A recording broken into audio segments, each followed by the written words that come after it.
दोस्तों एक बार फिर से जंग शुरू हो गई है। ईरान ने मिसाइलों का जखीरा निकाल दिया है। इजराइल पर रॉकेट अटैक हो गया है और इजराइल के तोप खानों में आग लग चुकी है। यही नहीं दोस्तों, इजराइल के मिलिट्री ठिकानों को घेर लिया गया है। उनके मरकवा टांग पर ड्रोन से अटैक हो चुका है। हॉर्मुज में भी ईरान ने 2 जहाजों को अपने कब्जे में ले लिया है। इसके अलावा ईरान अब समुद्र में बिछे केबल लाइन यानी कि इंटरनेट लाइन्स को भी काटने वाला है, जिसके बाद अमेरिका के युद्धपोत में आग लग चुकी है। ईरान ने अपना मिसाइल लॉन्चर का बटन दबा दिया है, भयंकर तबाही मचा दी है। क्या हो रहा है इस युद्ध में, एक एक खबर के साथ, एक एक तस्वीर के साथ आपको दिखाते हैं कि कैसे ईरान ने तबाही मचाई है, जो इजराइल से लेकर के अमेरिका तक में बमबारी मचा रही है और उस पर भारी पड़ रही है। सबसे पहले आज की सबसे बड़ी खबर को देखिए। हॉर्मुज में ईरान ने अमेरिका पर डायरेक्ट अटैक कर दिया है। ईरान की IRGC यानी कि इस्लामिक रेवोल्यूशनरी गार्ड कॉर्प्स ने जहाज को अपने कब्जे में ले लिया है, एक नहीं 2 जहाज को, और बाकायदा उसका वीडियो ईरान की ओर से निकाला गया है। दिखाया गया है कि कैसे अमेरिका के जहाज उसको रोकने की कोशिश कर रहे हैं, लेकिन बावजूद इसके ईरान की IRGC 2 जहाजों को अपने कब्जे में कर लेती है। यह वीडियो खुद ईरान की ओर से शेयर किया गया है कि कैसे उनकी परमिशन ना मानने वाले जहाजों को कब्जे में लिया जा रहा है और अब बिना ईरान की परमिशन के कोई भी जहाज हो वो स्ट्रेट ऑफ हॉर्मुज से नहीं निकल सकता है, और जो निकलने की कोशिश करेंगे उन पर इसी तरीके से अटैक होगा, उन्हें समुद्र में ही बंदी बना लिया जाएगा। इसके अलावा इजराइल पर भी भयंकर अटैक हो चुका है। इजराइल के मरकवा टांग को उड़ा दिया गया है। दूसरी खबर आपके सामने है, इजराइल पर यह भयंकर हमला हुआ है। हिजबुल्लाह ने वीडियो जारी किया है जिसमें हिजबुल्लाह का एक FPV ड्रोन दक्षिणी लेबनान में खड़े एक इजरायली मरकवा टैंक पर हमला कर देता है और उसको तबाह कर रहा है।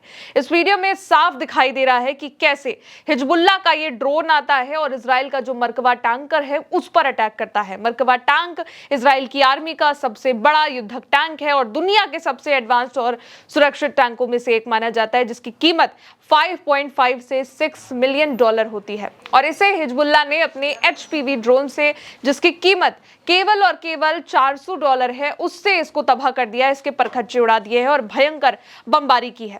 केवल यही नहीं दोस्तों, हिजबुल्लाह ने लेबनान में इजरायली ठिकानों पर भी ड्रोन और रॉकेट से अटैक कर दिया है।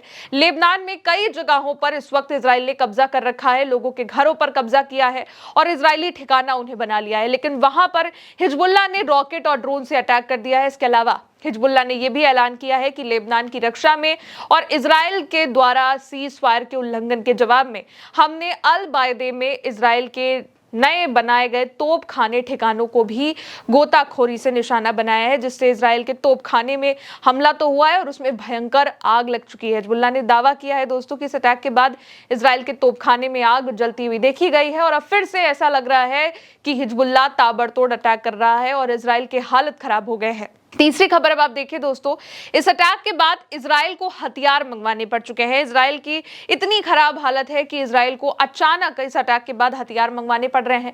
इजरायली रक्षा मंत्रालय ने इजराइल रक्षा कंपनी एबलेट सिस्टम से हवाई गोला बारूद की आपूर्ति के लिए $200 मिलियन का ऑर्डर दे दिया है अचानक। यानी कि इजराइल के पास हथियार नहीं है, वो हथियार मंगवा रहा है। एक बयान में एबलेट ने कहा है कि हवाई लॉन्च हथियार प्रणालियों में अपनी तकनीकी नेतृत्व क्षमता की सराहना करते हुए कि इजरायली रक्षा मंत्रालय के साथ अपनी दीर्घकालिक साझेदारी पर उन्हें गर्व है। और इसी के बाद गोला बारूद की कंपनी ने कहा है कि एल्बिट के गोला बारूद इजराइल वायुसेना की हवाई श्रेष्ठता को सक्षम बनाने वाले कारकों में से एक है। इजराइल की हालत इस वक्त दोस्तों खस्ता हो चुकी है। हथियारों के लिए अर्जेंट इजराइल को $200 मिलियन का ऑर्डर देना पड़ रहा है, क्योंकि हालात खराब होते जा रहे हैं। हिजबुल्लाह ने अटैक करना शुरू कर दिया है, जिसके बाद इजराइल के तोपखाने में आग लग चुकी है। इजराइल के मिलिट्री टैंकर तबाह हो गए हैं। और अब देखिए दोस्तों, ईरान और भी बड़ा अटैक करने वाला है। चौथी खबर देखिए, ईरान हॉर्मुज स्ट्रेट यानी कि स्ट्रेट ऑफ हॉर्मुज के समुद्र के अंदर बिछे इंटरनेट तारों को काट देगा और इससे इंटरनेट ठप हो सकता है, क्योंकि ईरान ने जमीन, आसमान और पानी पर हमले के बाद अब इंटरनेट पर हमला करने की बात कही है। तस्नीम न्यूज के मुताबिक IRGC ने वार्निंग दी हुई है कि वो स्ट्रेट ऑफ हॉर्मुज से गुजरने वाली 7 सबमरीन इंटरनेट केबलों को काट देंगे। उससे इन केबलों को रणनीतिक दबाव बिंदु बताया जा रहा है। इससे लोगों पर प्रेशर बनेगा देशों पर, और कहा है कि ऐसा कदम खाड़ी देशों के लिए डिजिटल तबाही लाएगा। यानी कि अब तक ऑयल रिफाइनरी पर तबाही थी, अब तक आर्थिक रूप से तबाही थी और अब डिजिटल तबाही आ जाएगी। ईरानी मीडिया का कहना है कि खाड़ी देश यानी कि मिडिल ईस्ट के जितने भी देश हैं वो अपनी इंटरनेट, बैंकिंग और क्लाउड सेवाओं के एक बड़े हिस्से के लिए इन सारी केबलों पर निर्भर है, जो कि समुद्र के अंदर बिछी हैं, जिन्हें ईरान काटने की बात कर रहा है, जबकि जमीनी संपर्कों यानी कि ओवरलैंड कनेक्शन की वजह से ईरान की इन पर निर्भरता कम है। गल्फ देश स्ट्रेट ऑफ हॉर्मुज के इंटरनेट केबलों पर काफी हद तक निर्भर होते हैं, लेकिन ये निर्भरता हर देश में अलग अलग तरीके से, यानी कि हर देश में अलग अलग परसेंट से सप्लाई होता है। जैसे कि कतर, यहाँ पर सबसे ज्यादा लगभग 99% है, और अंतर्राष्ट्रीय इंटरनेट इसके अलावा बैंडविड्थ इन गल्फ हॉर्मुज रूट्स पर आती है। इसके बाद टेरेस्ट्रियल कनेक्शन भी सीमित है, यानी कि जमीन पर काफी कम है। अब आता है बहरीन, कुवैत, यहाँ पर बहुत ज्यादा निर्भरता है, 80 से 95% तक है। यूएई यानी कि संयुक्त अरब अमीरात, ये थोड़ा मध्य उच्च निर्भर है, यानी कि बहुत ज्यादा नहीं बहुत कम नहीं। कई केबल लैंडिंग फुजैरा में है, यानी कि गल्फ ऑफ ओमान में है, जो कि स्ट्रेट ऑफ हॉर्मुज से थोड़ा बाहर है। इससे थोड़ी सुरक्षा मिलती है, लेकिन फिर भी गल्फ रूट्स पर भारी निर्भरता है, क्योंकि कई देशों का इंटरनेट सप्लाई इन्हीं केबल से होकर जाता है। अब सऊदी अरब कम से कम जो निर्भर है स्ट्रेट ऑफ हॉर्मुज में बिछी लाइन में, वो भी है। हॉर्मुज पर से गुजरने वाले उसके 4 से 7 प्रमुख केबल सिस्टम हैं, और अगर इन्हें ईरान काट देता है तो ये एक बड़ी डिजिटल तबाही लेके आएंगे, जो मिडिल ईस्ट में बहुत भारी पड़ जाएगी।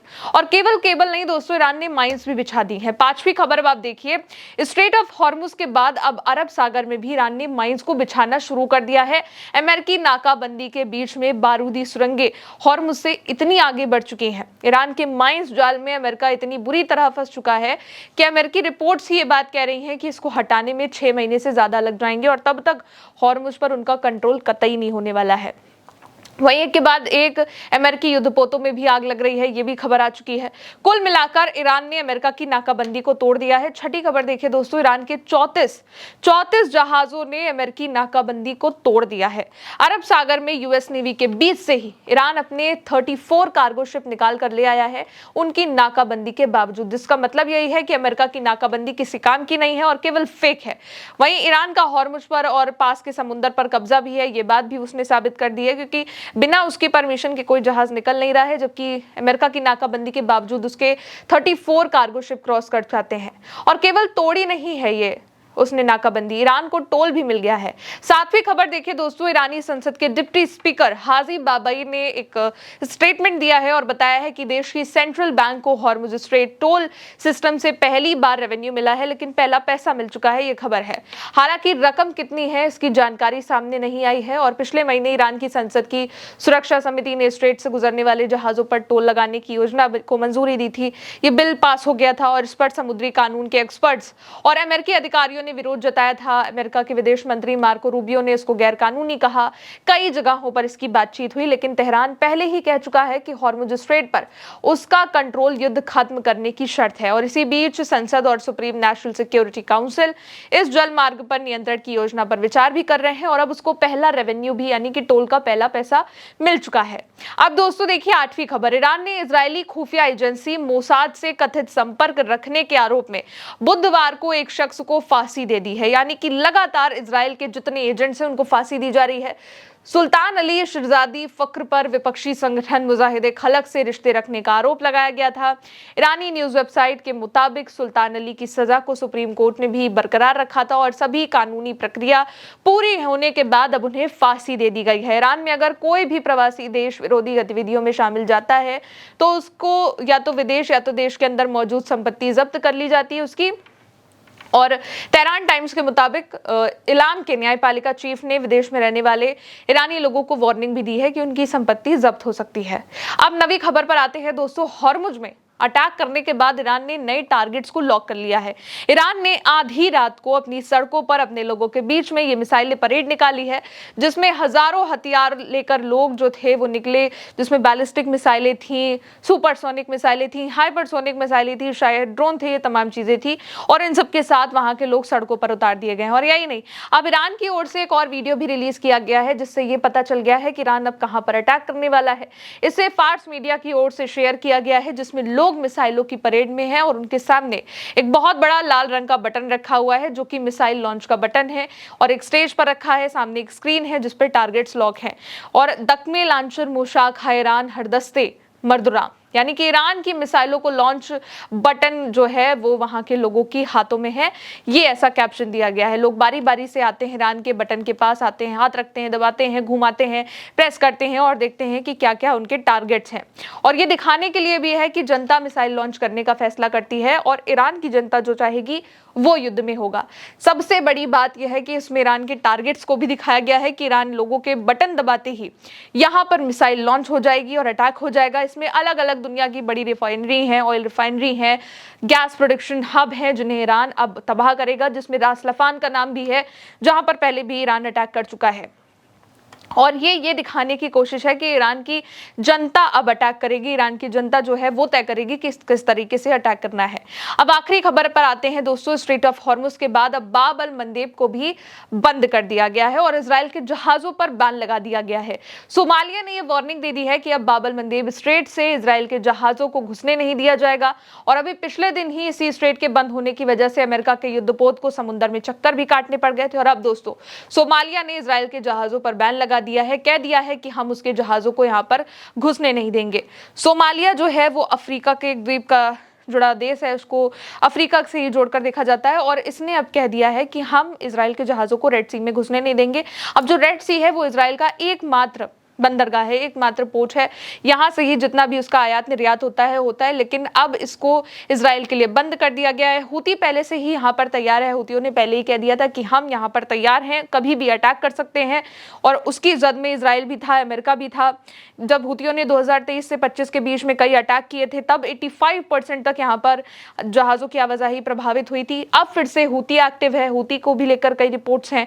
अब सोमालिया का कहना यह है कि असल में सोमालिया के एक ग्रुप को इजराइल ने अलग देश की मान्यता दी हुई है और इसी वजह से सोमालिया ने यह ऐलान किया है कि वो बाब अल मंदेब स्ट्रेट को इजराइल के लिए बंद कर रहा है। अब इजराइल को बड़ा लॉन्ग रूट जो है अफ्रीका के गुड होप वाला उसका फॉलो करना पड़ेगा। 12 से 13 किलोमीटर ज्यादा है और इसमें 12 से 13 दिन, माफ कीजिएगा, 12 से 13 दिन इसमें ज्यादा लगेंगे और कई पैसे भी लगेंगे, कई ईंधन भी लगेगा, जो कि इजराइल के लिए बड़ा नुकसान है।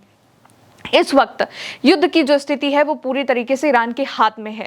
ईरान ही ये तय कर सकता है कि युद्ध को आगे बढ़ाना है कि खत्म करना है। भले ही डोनाल्ड ट्रंप ने सीज फायर का ऐलान कर दिया हो, लेकिन उसके बावजूद ईरान की एक्टिविटी अब और भी ज्यादा तेज हो चुकी है। ईरान लगातार अटैक भी कर रहा है, इजराइल पर बमबारी शुरू हो गई है, इजराइल की हालत खस्ता हो गई और अमेरिका भी धीरे धीरे प्रेशराइज होता चला जा रहा है। फिलहाल दोस्तों आज के इन तमाम बड़े 10 अपडेट्स में इतना ही।